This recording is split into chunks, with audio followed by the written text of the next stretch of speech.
Salve a tutti!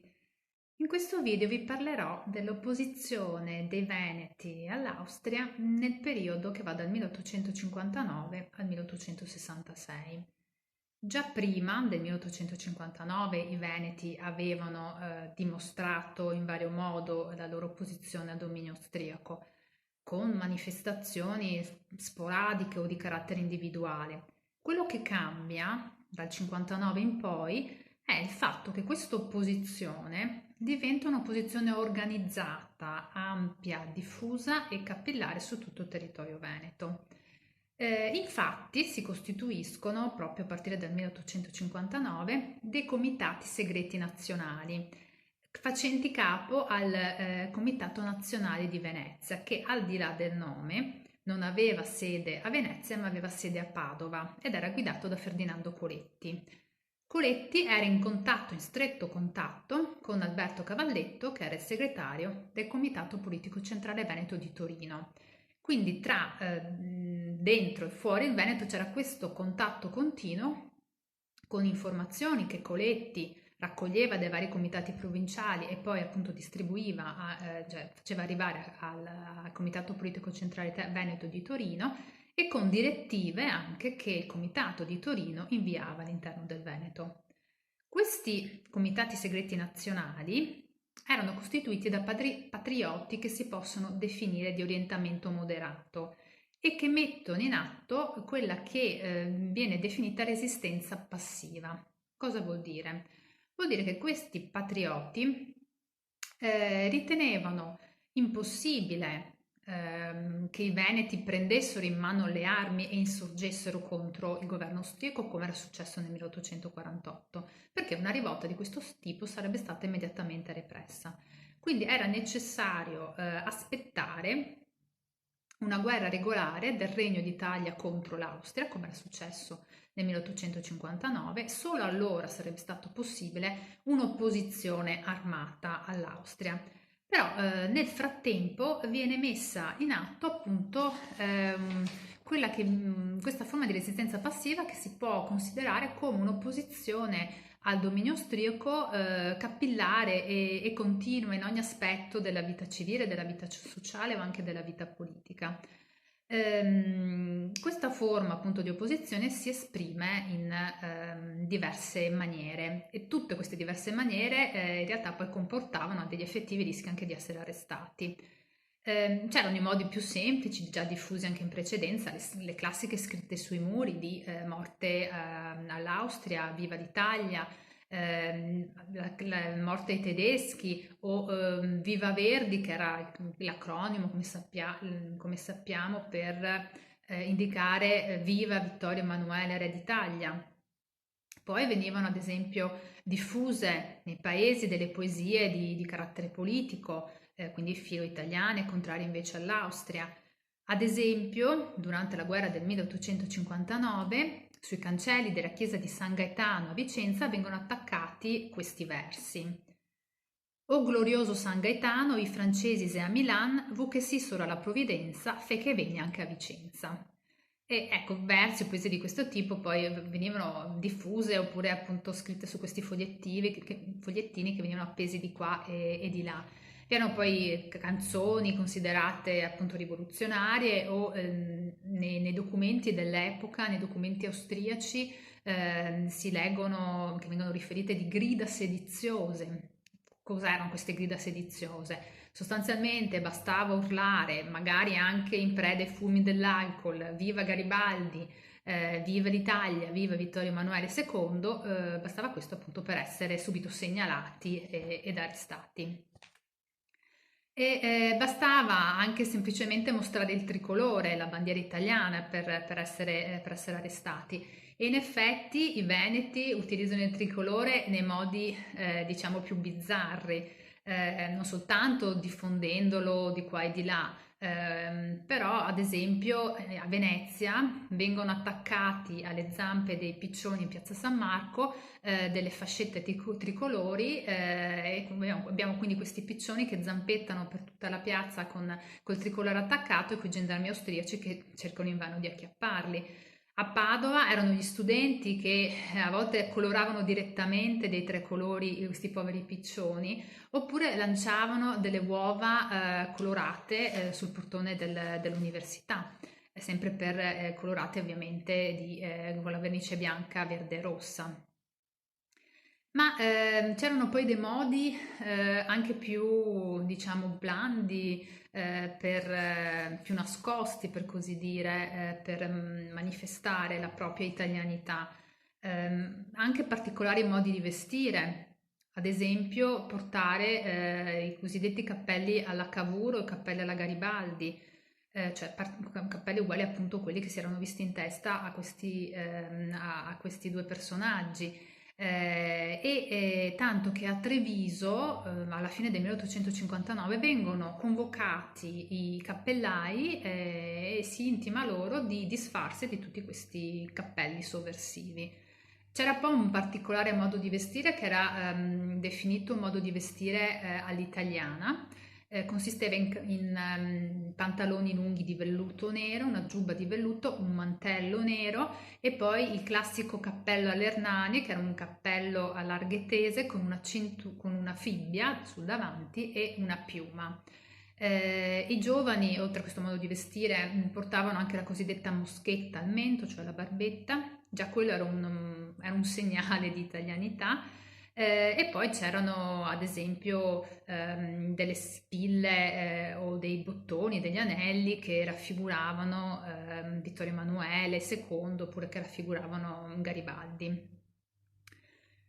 Oltre a queste forme anche appunto proprio del vestire, c'erano diciamo, dei modi più organizzati per manifestare il dissenso. Più organizzati in che senso? Nel senso che i comitati segreti nazionali inviavano, cioè distribuivano tra la popolazione delle rispettive province dei volantini nei quali appunto si raccomandavano o si invitavano con le persone a tenere dei determinati comportamenti, ad esempio a boicottare gli spettacoli teatrali. Il teatro all'epoca era uno dei principali divertimenti, quindi boicottare gli spettacoli teatrali aveva un suo profondo significato. E perché si voleva boicottare gli spettacoli? Perché il dominio austriaco era considerato come una sorta di periodo di lutto e in questo periodo era disdicevole mostrare divertimento e allegria. Tanto che, ad esempio, la Fenice di Venezia resta chiusa dal settembre del 1859 fino all'ottobre del 1866 e non c'è modo di farla riaprire nonostante le pressioni esercitate dal governo austriaco. In altri casi, poi andando avanti con il tempo, insomma dal 59 al 66 sono parecchi anni, la gente ha anche voglia un po' di tornare a divertirsi, quindi si riprende a frequentare il teatro, ma anche in questo caso gli spettacoli teatrali diventano delle occasioni per manifestare il proprio patriottismo. Ad esempio a Padova, come accennato prima, gli studenti colorano di bianco, di verde, di rosso i piccioni e poi li liberano sulla scena teatrale. Oppure ci sono anche degli spettacoli che richiamano nel contenuto, anche nel loro titolo, comunque un contenuto di carattere patriottico. Ad esempio il Teatro Gallo di Venezia nel 1864, durante la rappresentazione della commedia Il matrimonio della libertà, e già il titolo ha un significato politico, l'attrice Laura Bonn indossa una spilla con il ritratto di Vittorio Emanuele II. Il boicottaggio a Venezia riguarda anche le bande musicali che in Piazza San Marco suonavano la musica austriaca e quando queste bande cominciavano a suonare, gli abitanti uscivano dalla piazza oppure si mettevano a passeggiare lungo i portici e ritornavano in piazza soltanto quando le bande musicali cessava appunto di suonare la musica austriaca. Venivano boicottati anche i giornali considerati austriacanti, come ad esempio la Gazzetta di Verona. Si lanciavano petardi all'interno delle chiese o all'interno delle canoniche in cui si sapeva insomma che i sacerdoti avevano un orientamento filo-austriaco. Poi ovviamente si coglieva qualsiasi occasione per celebrare gli anniversari patriottici italiani, magari accendendo dei fuochi di Bengala, tricolori. che so, in occasione della festa dello Statuto dell'Unità d'Italia, oppure il 19 marzo, l'onomastico di Mazzini e di Garibaldi, appunto San Giuseppe, o l'anniversario di qualche battaglia. Ogni occasione era buona, diciamo, per manifestare la propria appartenenza alla nazione italiana e la propria opposizione invece al dominio dell'Austria. In particolare riscuote un grande successo il boicottaggio messo in atto nell'aprile del 1861, il boicottaggio delle elezioni politiche organizzate dall'Austria. Elezioni che dovevano portare ad eleggere 20 deputati veneti che avrebbero dovuto entrare a far parte del Consiglio imperiale dell'impero austriaco. Questi deputati avrebbero dovuto essere scelti dalle congregazioni provinciali sulla base dei nominativi venuti fuori dalla convocazione dei consigli comunali o dei convocati comunali. Convocati erano, diciamo, i consigli nei comuni con un minor numero di abitanti, per cui vengono appunto riuniti tutti questi comuni in Veneto, però su 844 comuni, 416 in 416 si riuniscono effettivamente i consigli e convocati comunali, 428 vanno completamente deserti, quindi non viene proposto nessun nome. Tanto che il governo austriaco è costretto a procedere d'ufficio alla nomina di questi 20 deputati veneti sulla base dei nomi che erano venuti fuori dai consigli e dai convocati che si erano riuniti. Il problema è che i nominati rifiutano all'unanimità di essere eletti. E questo perché? Non è una cosa a caso, perché il Comitato Politico Centrale Veneto di Torino aveva diffuso in migliaia di copie in tutto il Veneto una dichiarazione in cui si avvertiva che coloro che avessero accettato il mandato di rappresentare appunto il Veneto all'interno del Consiglio dell'Impero Austriaco sarebbero stati considerati dei traditori della patria. E quindi questo dimostra l'azione anche efficace, capillare, che il Comitato Politico Centrale di Torino, in accordo con i comitati segreti nazionali, erano in grado di esercitare all'interno del Veneto. Non vi sono però soltanto i comitati di orientamento moderato. A partire dalla fine del 1862 e soprattutto all'inizio del 1863 si costituiscono i cosiddetti comitati d'azione. Comitati d'azione che facevano capo a figure come quella di Giuseppe Garibaldi e di Giuseppe Mazzini e che diciamo erano contrari alla resistenza passiva, la ritenevano inutile, la ritenevano addirittura sì, quasi delle stupidaggini per così dire. Ci voleva qualcosa di concreto, qualcosa di più forte, cioè bisognava che i veneti prendessero effettivamente le armi, insorgessero contro il dominio austriaco come era successo nel 1848.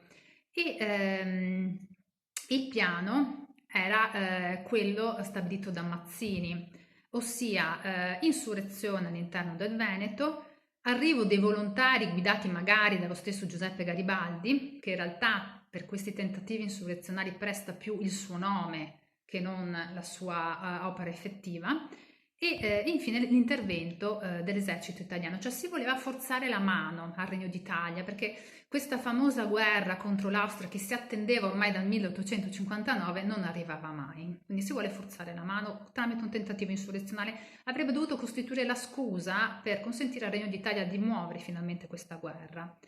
E quindi questi comitati d'azione incominciano a produrre in Veneto armi, munizioni, camicie rosse, si formano delle liste di volontari per le bande insurrezionali e si cerca anche l'alleanza con i comitati segreti nazionali, con i comitati moderati. Ci sono dei contatti, ci sono dei colloqui, dei tentativi di collaborazione che soprattutto tra il 1863 e il 1864 che però non vanno in porto.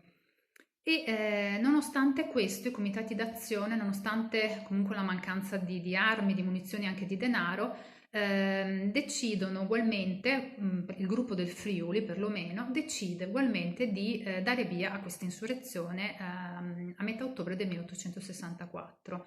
Si costituiscono queste bande di volontari, ma il tentativo viene immediatamente represso dall'intervento dell'Austria. È vero che l'intervento dell'Austria è, diciamo, immediato, nel senso che intervengono subito le truppe, vengono effettuati perquisizioni, arresti, emanato immediatamente il giudizio statario, il che voleva dire, viene emanato sia nella provincia di Udine ma anche in parte della provincia di Belluno e di Treviso, il che voleva dire condanna a morte non soltanto per coloro che effettivamente erano entrati a far parte di queste bande insurrezionali, ma anche per tutti coloro che in qualsiasi modo li avessero aiutati, tranne che se si autodenunciassero. Quindi anche gli appartenenti alle bande fuggono immediatamente in Italia, gli altri in alcuni casi si autodenunciano. Perché in questo modo la pena veniva condonata. Quindi questo metodo anche un po' del terrore, l'insurrezione viene subito bloccata, la popolazione effettivamente ha paura, non insorge insieme a queste bande insurrezionali, anche se aiuta questi patrioti a fuggire in Italia. Gli stessi comitati moderati che erano contrari ad un'insurrezione non la appoggiano, però aiutano gli insorti ad arrivare sani e salvi nel Regno d'Italia. Il governo italiano considera il momento non adatto per una guerra contro l'Austria e quindi blocca alcuni volontari, un gruppo di volontari guidati da Gisto Bezzi che aveva cercato di oltrepassare il confine per portare appunto aiuto agli insorti.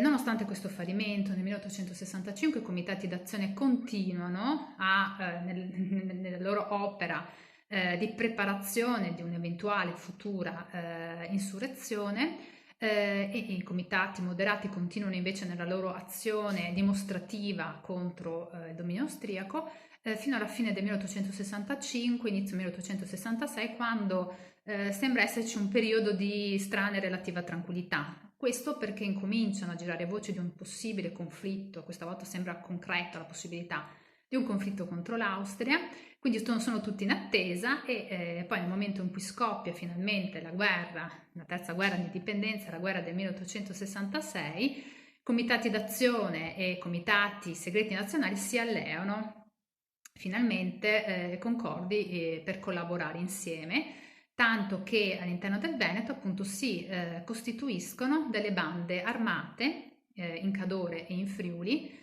che avevano lo scopo di appoggiare l'azione dell'esercito. A Cadore sono guidate da Carlo Tivaroni e Carlo Vittorelli e nel Vicentino da Francesco Molonna. Queste bande,